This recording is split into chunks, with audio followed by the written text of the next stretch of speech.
गांव का वह छोटा सा घर जिसमें संजू की पत्नी अपने मायके आती, खुशियों से भर जाता।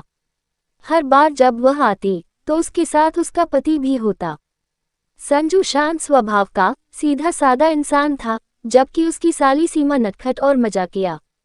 दोनों के बीच जीजा साली का रिश्ता था, जिसमें हंसी मजाक की कोई कमी नहीं थी। बारिश की वो रात, उस बार जब वे मायके आए, बारिशों का मौसम था। पूरे दिन सीमा और संजू की बातों का सिलसिला चलता रहा। दोनों कभी छत पर, कभी आंगन में बैठकर हंसी मजाक करते। सीमा को संजू के साथ समय बिताना अच्छा लगने लगा था। रात को जब सब सोने की तैयारी करने लगे, तो संजू हमेशा की तरह छत पर सोने चला गया। लेकिन आधी रात को तेज बारिश शुरू हो गई। छत पर सोना नामुमकिन था, इसलिए वह नीचे आ गया। घर छोटा था, जगह की कमी थी।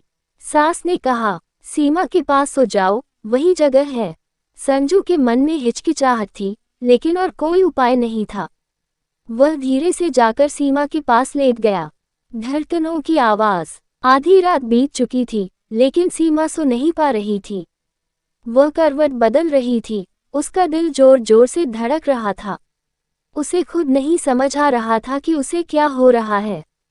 संजू ने उसकी बेचैनी को महसूस किया और हल्की आवाज में पूछा, सीमा, क्या हुआ? सीमा पहले तो चुप रही, लेकिन फिर धीरे से बोली, कुछ नहीं जीजा जी। संजू समझ चुका था कि सीमा के मन में कुछ और चल रहा है, लेकिन उसने कुछ नहीं कहा और करवट लेकर सो गया। बदले हुए रिश्ते। अगले 2 दिन तक संजू ने सीमा से दूरी बना ली। वह पहले जैसा हंसी मजाक भी नहीं कर रहा था। ये दूरी सीमा को अखरने लगी। जब संजू अपने घर जाने लगा, तो सीमा का दिल भारी हो गया। उसे लग रहा था कि वह कुछ खो रही है, लेकिन कह नहीं सकी। अधूरी कहानी या नई शुरुआत। संजू चला गया, लेकिन सीमा के मन में उसके लिए जो एहसास पैदा हो गए थे, वे कम नहीं हुए। वह सोचने लगी, क्या ये सिर्फ एक साली जीजा का रिश्ता था या कुछ और? क्या संजू को भी कुछ महसूस हुआ था, जो वह छुपा रहा था? अब आगे क्या होगा?